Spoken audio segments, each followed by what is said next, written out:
Hi everyone, today we're going to look at the effects of diabetes mellitus and various cardiovascular diseases on the oral cavity.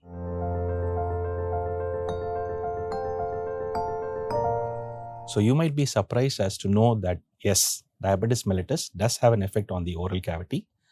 In the same way, if you have poor oral hygiene, it can also affect your sugar levels. The same way, it's very important as a cardiovascular patient, if you have hypertension, ischemic heart disease, or had a myocardial infarction, to take care of your oral health, because both have a symbiotic relationship and it is very important to take care of your general health. So the first condition we're going to look at is diabetes mellitus. Now diabetes, as you all know, is of two types. You have type 1 diabetes, which is insulin dependent, and type 2 diabetes, which is non-insulin dependent. In a country like India, about 77 million of the population have some form of diabetes. So all of you at home, at least one member of your family or somebody you know may be affected because of diabetes. But the important thing to note is, are they taking care of their oral health also? Are they visiting their dentist for their regular checkups, even though they have diabetes? So what happens if you have diabetes for a long period of time, or you do not take care of your diabetic levels? Now, if you have very high blood glucose levels, this then in turn affects any type of healing that happens inside the oral cavity. So let's say you're going to extract a particular tooth and your sugar levels are very high. At this particular point of time, the healing after the extraction of that particular tooth can be little delayed. So it's very important to take care of your sugar levels before you go and visit your dentist. Now, diabetes has various complications like retinopathy, neuropathy. One of the complications that is also there is gum disease, which is the sixth complication of uncontrolled diabetes. So if your HbA1c levels are more than 6.5 for a long period of time, one of the complications that you could face is gum disease, which include bad breath, loose tooth, purulent discharge from the gums, and eventually you will lose your teeth. So it's very important to take care of your sugar levels especially. Now, the other various problems that you could see in patients who are diabetes is a dry mouth. Some patients might also have a burning mouth. Some patients can give an altered taste sensation. Some patients generally have different types of aphthous ulcers, which is nothing but small ulcers that can recurrently come in different areas of the oral cavity. They can have poor oral malodor, or very bad breath can also be present. So these are generally conditions that you will see in patients who have some amount of diabetes mellitus.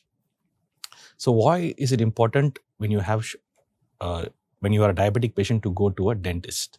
Now, before you go to a dentist, remember that please inform your dentist that you are a diabetic patient. Tell the dentist whether you are on insulin or non-insulin therapy. Please check your fasting, postprandial, and HbA1c levels, and then go ahead for any sort of dental treatment. Please understand there is a bidirectional relationship between diabetes mellitus and any sort of treatment that your dentist will do. As far as the dentist is concerned, he might check these values, and if these values are high, he might refer you to your physician to reduce your blood sugar levels. The most common test that we generally do to check for blood sugar levels is a HbA1c. You can also use a glucometer at home to check your blood sugar levels. So when you're going for dental treatment, it's important to have a good meal, take your medication for diabetes mellitus, and then go for any sort of dental treatment, especially if you're a diabetic patient. Some patients generally, when they are undergoing a long treatment for a long period of time, would tend to become hypoglycemic. So that is why it's very important to always have a good meal before you go to your dentist, especially if the procedure is a little longer.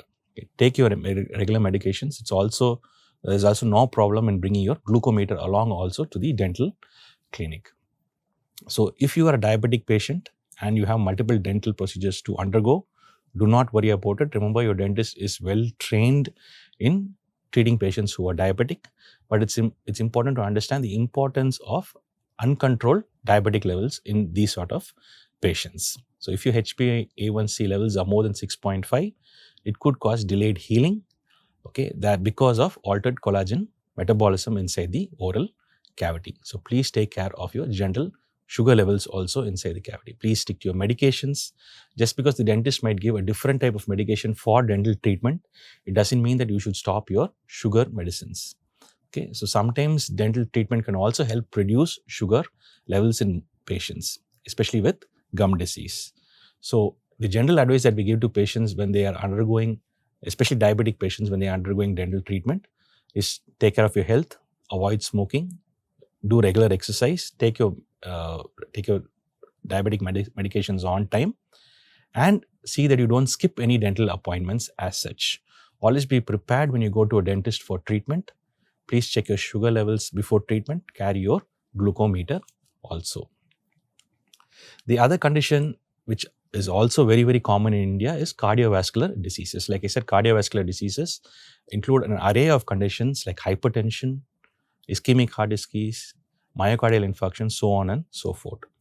So why is this important? Now, I've always been stressing the amount of bacteria that is present inside the oral cavity, numbers to about 1 million different bacterial species alone.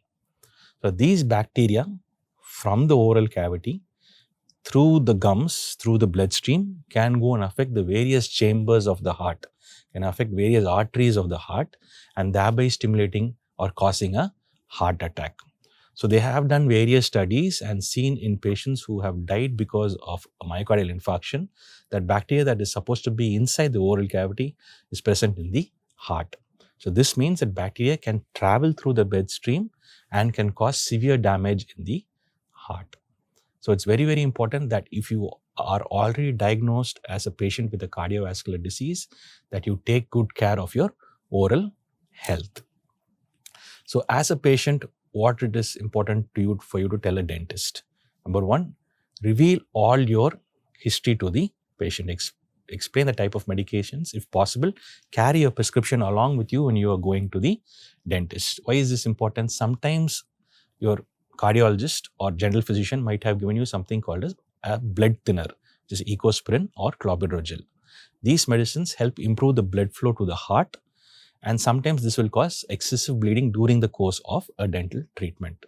So if you have a planned extraction planned, or if you are planning to do a dental scaling, which can again cause some amount of bleeding, it is very, very important to tell your dentist that you are taking these medications. So please reveal to your dentist what medications, what cardiac treatment you are undergoing, so that you have, the dentist also has some sort of control over what is going on inside your oral cavity.